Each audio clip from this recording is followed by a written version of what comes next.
Добър ден, или може би вече добър вечер. Свикнал съм, като имаме ивент, да казвам винаги добър вечер. А днес благодаря ви, че дойдохте отрано, действително да бъде един добър ден. Най-вече за барабаните. Това, което изсвирих, беше едно леко warm-up соло. И Бери да Саро, парче от предпоследния ни албум. И сега принципно съм предвидил една леко техническа част, в която да си поговорим за това, което ви е интересно на вас.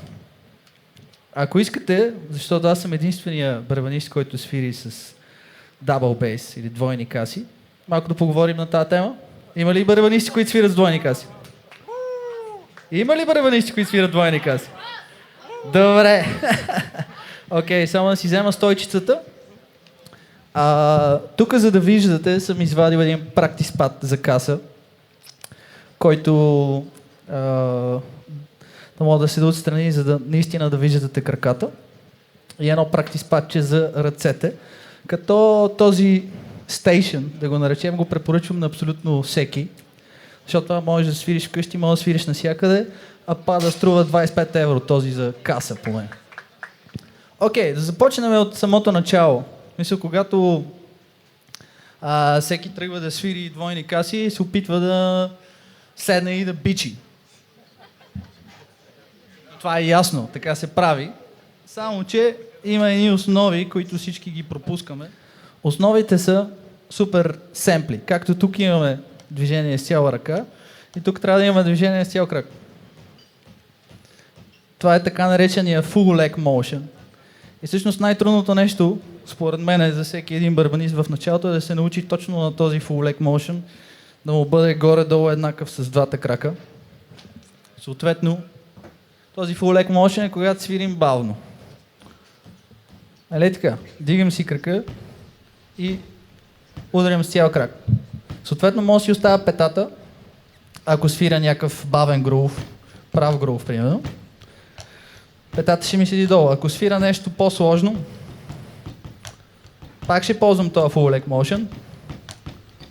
Обаче кръка ми вече няма да седи долу, ще седи леко вдигнат. Това е когато имате по-сложни фрази.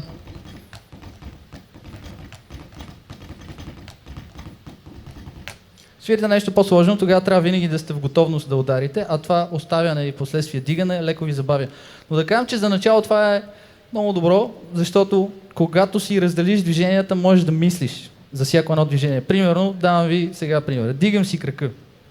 Обаче не го дигам така, чукчето да ми отиде към кожата и да запуши каста, а го дигам без да ми се променя чукчето.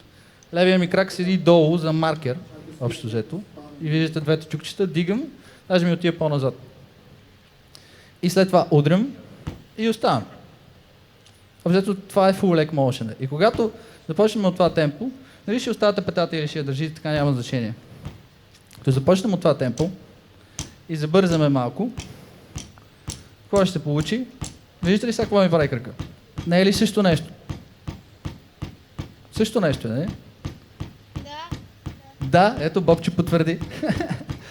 Окей, и съответно това какво е? Обаче сега не спирам и не си оставам кръка, не? Това е същия full leg motion, само че без спиране.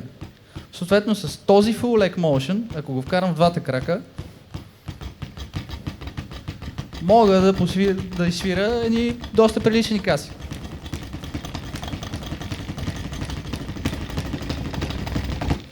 Ето това са двойни каси само на full leg motion, без да си използвам движението от глезена. И тук стигаме до следващото ниво, което е така наречения ankle motion или движение в глезена, което наподобява много свирането с петата долу. Като свирим с петата долу, какво правим? Петата ни е позиционирана на педала и си движим само глезена. Реално, джазмените според мен го използват доста, защото така можеш да свириш много тихо. Аз лично като трябва да свиря тихо, свиря с петата долу, защото като свиря така, имам някакъв силен удар и трябва да внимавам лекичко да удара отгоре, затова си свира отдолу директно. И включително така мога да ударя и средно силно, да го наречем. Само че ankle motion, ако петата долу ни е така, ankle motion е точно онази разлика, която казахме тук, че можеш да си оставиш петата или да я оставиш леко вдигната. Буквално на половин пръст. И всъщност това е разликата. Това е петата долу, това е ankle motion. И когато свириме ankle motion, вече може да си позволим да дигнем по-бързи каси. Нали виждате, глезена ми се движи, не правя така, а правя така. Тук почти не се движи. Мога да вкарам сила от тук, ако искам, но реално движението ми идва отдолу и чувството, когато не се напъваш, би трябвало да е, че можеш да го правиш цял ден. И с този ankle motion може да докараш доста бързи каси.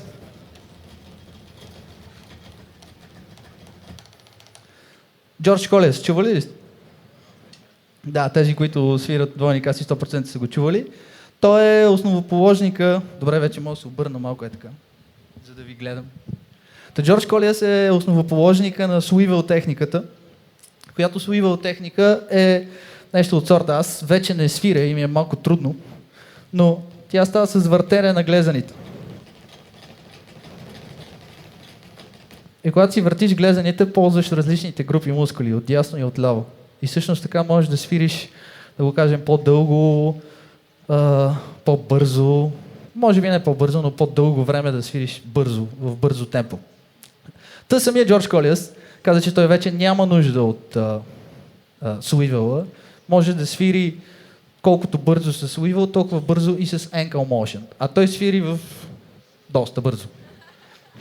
260 и 80. Има, напишете Джордж Колес в YouTube и ще видите за какво става въпрос. Това ми е идеята, че всъщност всичко тръгва от ето този удар. Ако искате да свирите двойни каси, трябва да се научите да правите това. И да не захлупвате чукчетата.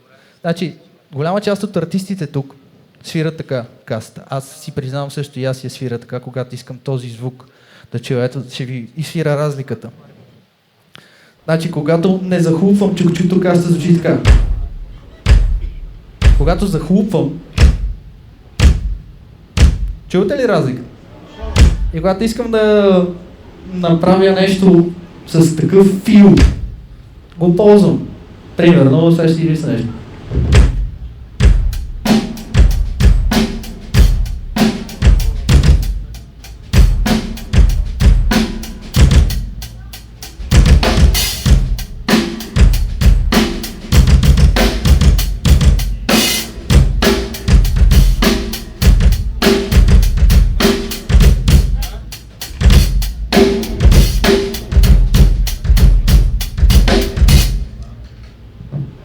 Захлупването е много яко, но когато свирим в двойни каси, много не ни върши работа, защото особено много хора захлупват левия педал.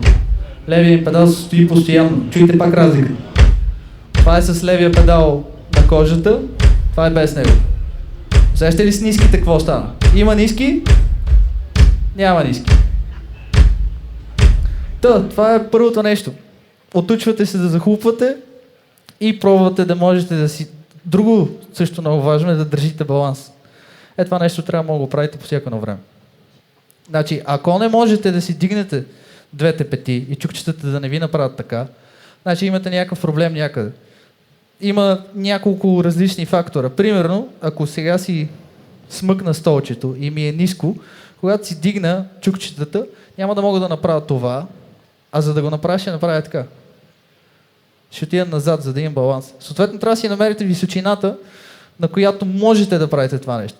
Дигате си двата крака и седите изправен. Или не да седите така, защото виждате какво стана с чукчетата, а да седите изправен. Да си тежите на мястото. Да. Някои барабанисти се накланят, като свирят бързо. Това е точно онзи момент, който споменах преди малко, че когато свириш ankle, можеш да му придадеш сила от тука. Аз също се накланям. Като свира... В смисъл, защото едно е да си свириш, друго е да свириш на касата и да искаш да излезе нещо от това. И когато свириш някакъв патърн, който върви с яко блъскане, примерно свирил си преди това... И след това не мога касите да са ти. Нищо дори не напада да се чува разликата. Не. Браво! Мерси, това е страшно постижение. Ползвам съм преди, но ако си правиш нещата да звучат добре без тригер, яко. Ако си правиш нещата да звучат добре без тригер, след това като ти сложат тригери, ще стане просто още по-добре. И готиното е на тригера, когато се упражняваш с него, репетираш и така нататък, е, че чуваш касите абсолютно точно и ясно. Те правят едно цък, което е точно на мястото си. И при свирането на сложни и бързи неща, понякога неща стават лоши. Мисля, такива в пространството се разливат и не можеш да си чуеш ударите дали са равни. И ти си живееш с мисълта, че свириш равно, отиваш в студио и тон режисьора казва, какво е това? И ти си, аз си го свира добре. Ема не е добре, явно.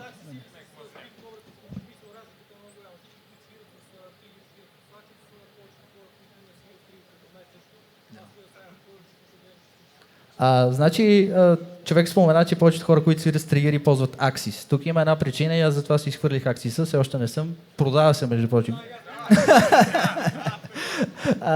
Axis има проблем с динамиката. В смисъл, той свири много бързо, но тихо, средно тихо, средно. Или средно силно. Максимум. Не мога да свириш силно, аз съм си блъскач. И затова си взех първо DW9000, XF, т.е. с по-дългата плочка. Но след това пробвах точно тази Speed Cobra, между прочим. Да, спрямо DW-то, спрямо тамата, смисъл тамата ти е по-удобна. То е въпрос на избор. Значи DW-то лично по принцип... от тебе става въпрос.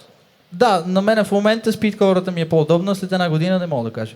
Мисля, мога да реша да се върна на DW-то. DW по традиция са по-тежки педали. Аз имах 5000 преди и седях в темпо 184 3 години, без да мога да дигна повече. Просто защото 5000-то толкова си дигаш. Направих ги 204, тогава имах един метроном, който беше такъв не съвсем хроматичен, да. Нали? Но беше на степени, съответно бяха на по 8 деления. И аз трябваше от примерно 184 да дигна на 192 и не можех. Впоследствие го дигнах, стигнах до 204, но това беше топа на този педал. Продадох го, купих си Axis и докато идваше Axis от Англия, взех назаем от един приятел Fame за 100 евро и на този Fame дигнах 20 деления за един ден от първото свиране. Просто с настройка и... не знам. Гледам, че битъра си го дигнал максимално нагоре, смисъл аз свиря по същия начин. Да. Гледам... Това има значение според мен, нали, за бързото връщане на педала. Точно това, за което обясних в началото с не е захлупването, всъщност пружините трябва да са ти натегнати. Най-лесният начин да си натегнеш пружините също е да върнеш чукчетата назад. И в момента, първоначално, като си взех Speed Cobra-та, като я настроих, чукчетата ми се ударяха в кокълчетата, но реших, че някакси не е много така, добре за здравето и леко ги върнах напред.